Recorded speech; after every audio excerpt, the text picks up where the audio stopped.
Macrame hangers are quite trendy these days, right? They make pothos, philodendrons look beautiful.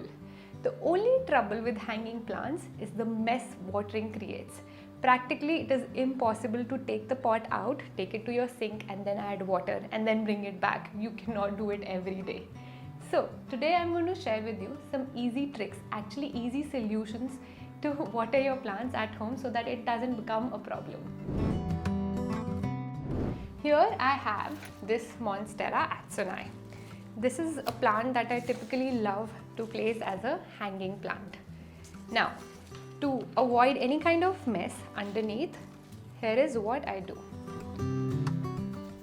You would see there is a transparent plate inside that will catch all the extra water. See, all kinds of pots come with drainage hole at the bottom, and this is really important. I do not recommend growing plants without drainage holes because the water will keep collecting and this will cause root rot. You don't want that to happen because that will kill your plant. So in that case, what we instead do is that we keep a catch plate underneath and any kind of container. These days you get these food containers as well. You can use the lid of that container and then place that in some sort of a pocket pot. So here I'm using these straw pots. They look amazing. It hides the pot, and then you place your plant. Now if you want to hang this in a macrame hanger, it will look wonderful.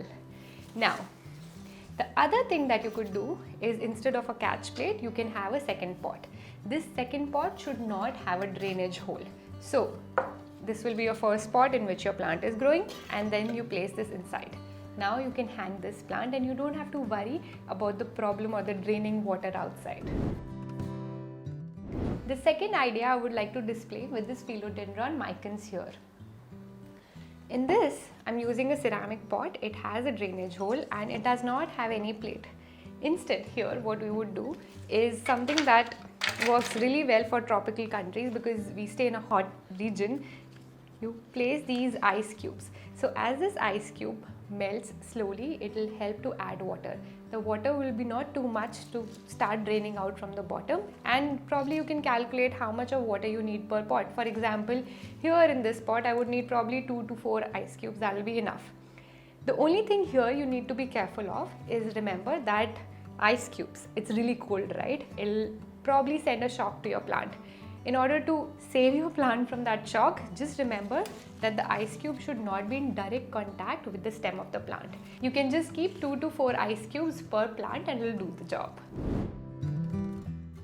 In this third idea, I'm going to use the simple science of capillary action. What we have to do is, we have this nice beautiful pothos and I have this plastic bottle. Now if you want, you can use the entire container or you can also cut it into half depending on the depth of your pot, and we place this container inside the pot. We fill it up with water.